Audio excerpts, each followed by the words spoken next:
马杜罗被美军抓捕全过程与真相曝光。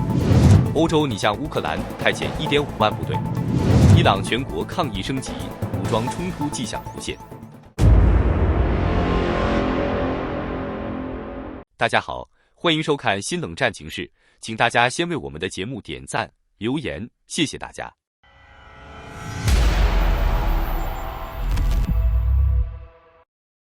新年刚过没几天，南美洲突然出了一件大事。2026年1月3日凌晨，委内瑞拉总统马杜罗不是宣布下台，也不是流亡海外，而是被美军直接抓走了。从加拉加斯的卧室被拖上直升机，离开委内瑞拉领空，登上美国军舰，最后出现在纽约。整个过程快得让人反应不过来。很多人第一时间都在问一个问题：马杜罗怎么就这么轻易被抓走了？按照美国媒体援引的消息，当天凌晨，美军特种部队直接进入马杜罗官邸。马杜罗和妻子当时正在睡觉，被从卧室里拉出来，根本没来得及进入他所谓的安全区。随后，两人被押上直升机，迅速撤离。美国总统特朗普后来亲口证实，直升机先把人送出委内瑞拉，再转移到正在加勒比海巡逻的美军硫磺岛号2栖攻击舰，之后直接送往纽约。马杜罗除了早已遭到联合国以反人类罪立案指控之外，美方还进一步指控他领导的是一个腐败非法的政权，并通过大规模贩毒行动，将数以千吨计的可卡因源源不断输入美国本土。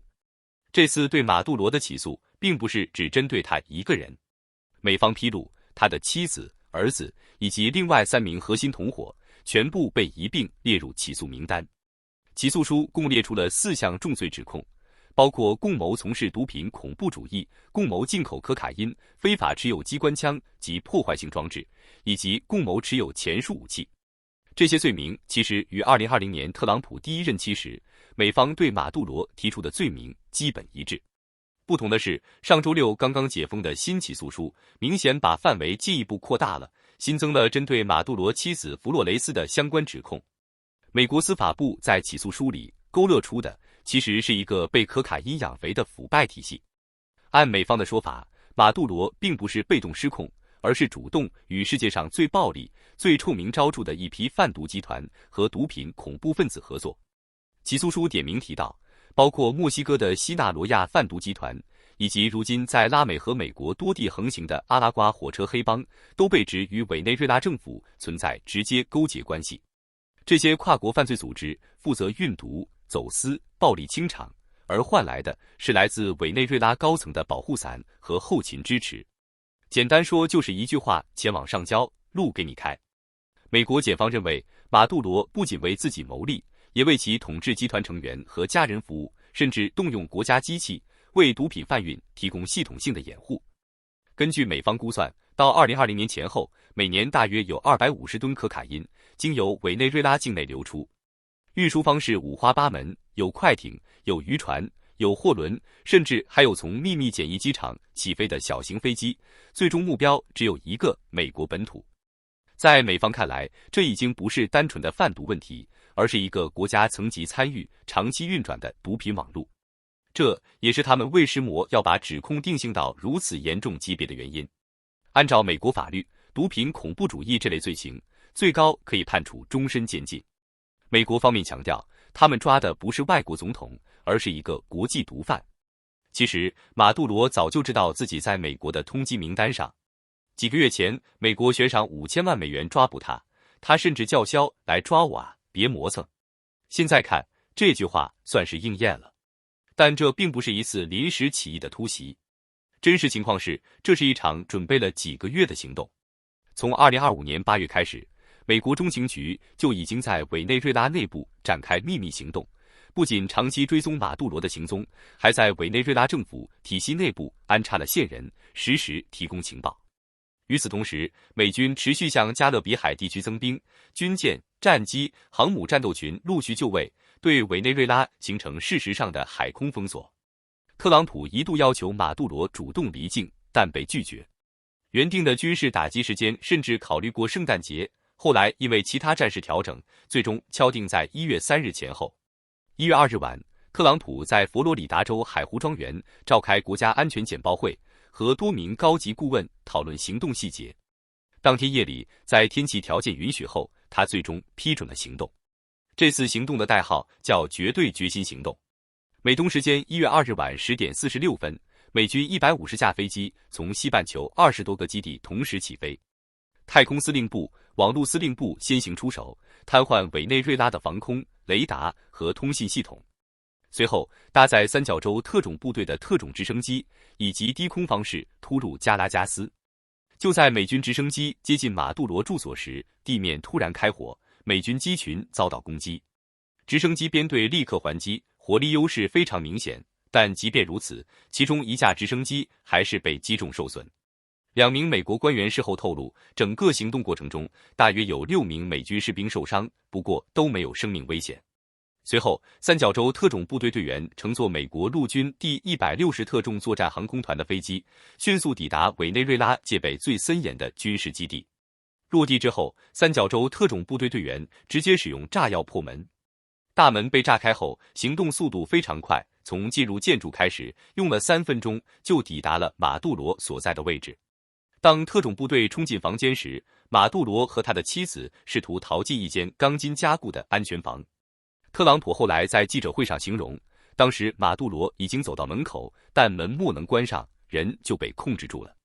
进入大楼约5分钟后，三角洲特种部队报告称已将马杜罗控制。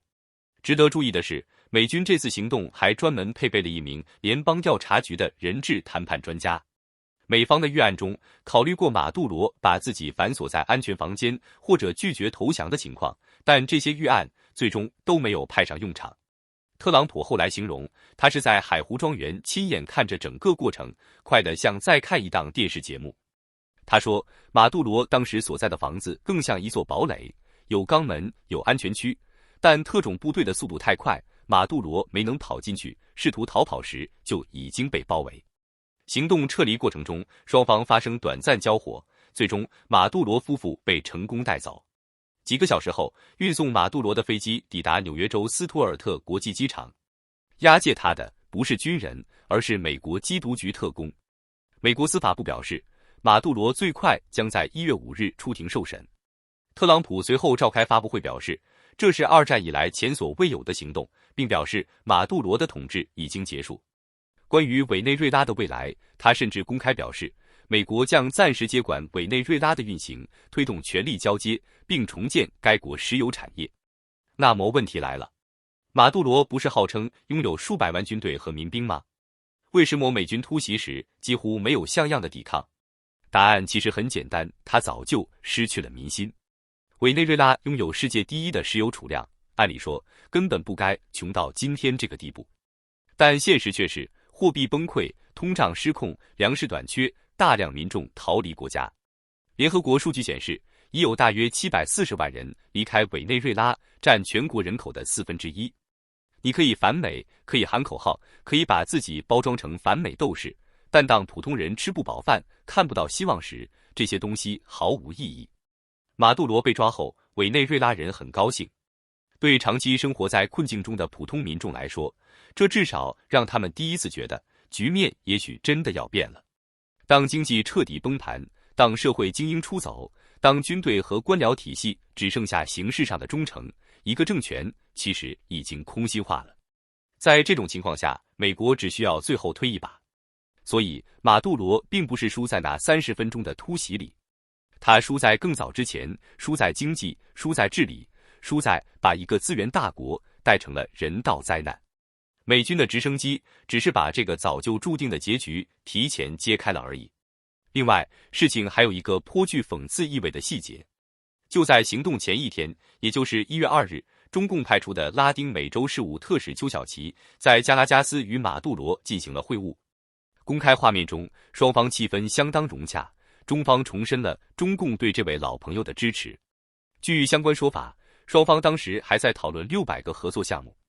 但戏剧性的地方在于，这些合作项目还没来得及落地，合作对象先没了。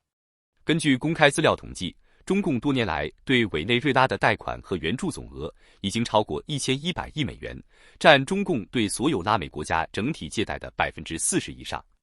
其中至少还有约500亿美元的债务尚未偿还。几个小时前，马杜罗还是总统，几个小时后，人已经在飞往美国的路上。这些钱怎么办？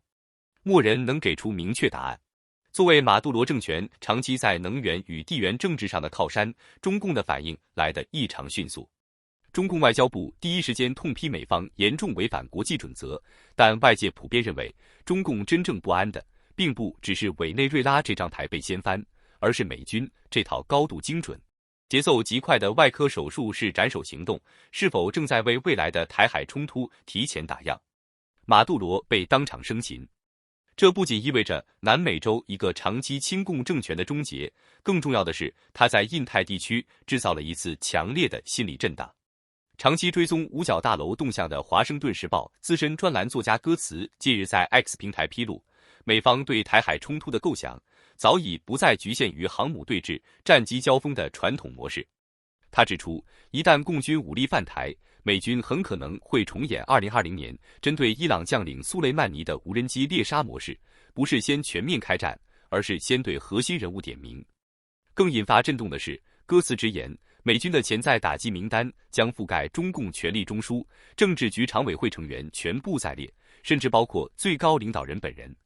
在他看来，这个世界确实存在一股力量，能够在关键时刻阻断共军的行动，而中共最终的命运可能会像当年的苏联一样，被历史所淘汰。苏雷曼尼事件本身已经清楚展示了美军的能力边界，依托高空长程无人机、实时情报融合与精准打击系统，美军具备在任何时间、任何地点对敌方核心目标实施定点清除的能力。而这一次在委内瑞拉，美军对首都核心军事区蒂乌纳堡安全屋的精确掌握，更像是在向中南海释放一个明确信号，即便藏身地下深层碉堡，也不意味着绝对安全，必要时仍然可以被拖出房间。行动曝光后，相关画面迅速在社群媒体扩散，马杜罗上铐的照片被大量转发，不少流亡海外的异议人士公开表示，这并不仅仅是一次地区事件，而是一种示范。对中共而言，这种冲击早已超越地缘政治层面，更像是一种持续渗透的心理压力。他提醒所有人，现代战争的第一刀未必落在战场上，而很可能直接落在权力核心本身。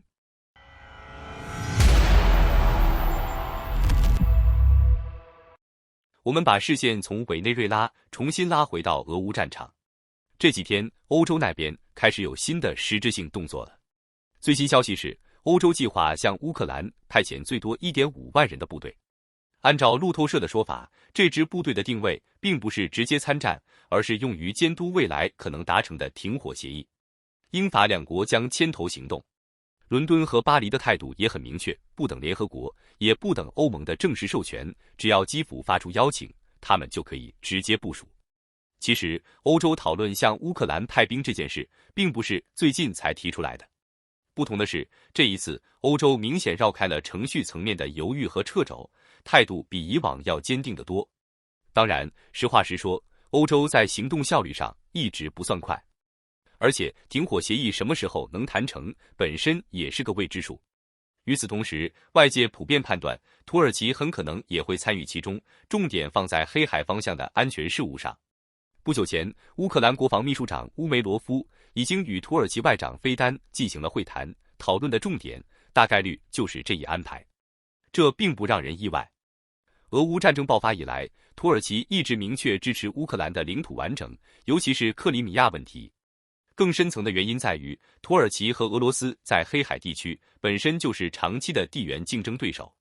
安卡拉显然不愿看到莫斯科在黑海一家独大。与此同时，欧洲各国代表也纷纷赶赴基辅，参加一个被称为自愿联盟的会议。这次会议核心目的只有一个，继续拖底乌克兰。出席的国家阵容很完整，英、法、德、波兰、意大利、西班牙、北欧国家、波罗的海3国、欧盟和北约也都派了代表。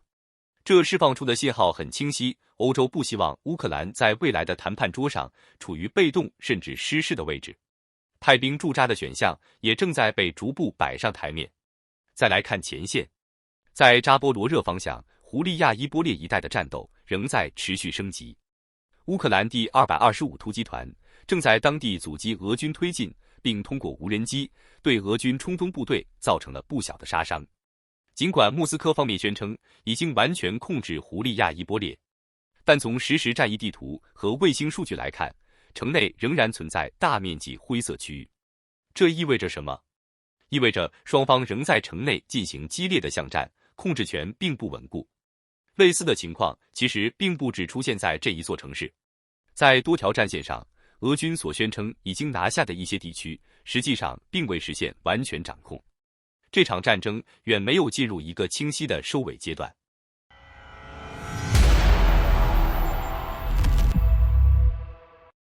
伊朗全国性的抗议活动已经进入第9天，局势正在出现一些新的变化。多方信息显示，伊朗人民自由军近期在伊朗东部、西南和西北方向持续活动，进行全方位出击，占领了伊朗边境多个城市。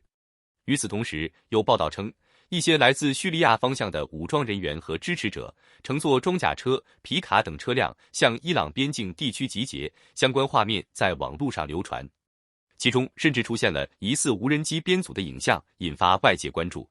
在这一背景下，伊朗伊斯兰革命卫队、国防军以及巴斯基民兵在部分地区的存在感有所下降。来自中东的消息称，教士集团兵败如山倒，已从50多个城市撤出。伊朗政府方面并未放弃控制局面。有消息称，当局正在借助部分外籍力量进行镇压，社交媒体上甚至出现镇压部队使用非波斯语交流的片段，引发当地民众关于外部势力介入的猜测。街头层面的对抗仍在持续。在洛雷斯坦省，部分地区爆发激烈冲突，由于保皇派想趁黑夜秘密杀掉一群抗议者，莫成功。在洛雷斯坦省，愤怒的老百姓夺走了警察手持的手枪、弹枪与防爆盾牌，与警察互射，还有的老百姓拼命投掷瓶燃烧。布希尔省和洛雷斯坦省一些象征性的政权标志被移除，反映出抗议情绪的进一步升级。布希尔省民众则修建了卡西姆·苏莱曼尼雕像。在首都德黑兰及部分省份，民众自发设置路障，街头管控明显加强。BBC 波斯语频道记者注意到，非常多的民众已经获得了武器，其中有自动黑人和机枪。社会紧张程度持续上升，局势呈现出高度对立的状态。与此同时，也出现了个别安全系统内部人员公开表态反对现政权的情况。一名伊朗国防军军官在社交媒体上宣布将不再效忠现政府，这类声音进一步加剧了外界对局势走向的猜测。总体来看，伊朗当前的局面已经从最初的抗议示威，演变为一场复杂、多方博弈的政治与安全危机。未来是否会出现实质性的政治转折，仍有待观察。但可以肯定的是，这场动荡已经进入一个关键阶段，对整个中东地区的影响也正在逐步显现。好的，感谢您一口气看到最后了，这是对我们最大的鼓励和支持。要看最全面、最及时准确的战场热点报道更新，就请每日锁定新冷战情势。如果您喜欢我们的节目，也请您点赞、留言、订阅，把视频分享出去，让更多的人看到这个节目。想要赞助我们的朋友，可以打开超级感谢打赏赞助，帮助我们能持续做出更多好节目。谢谢大家。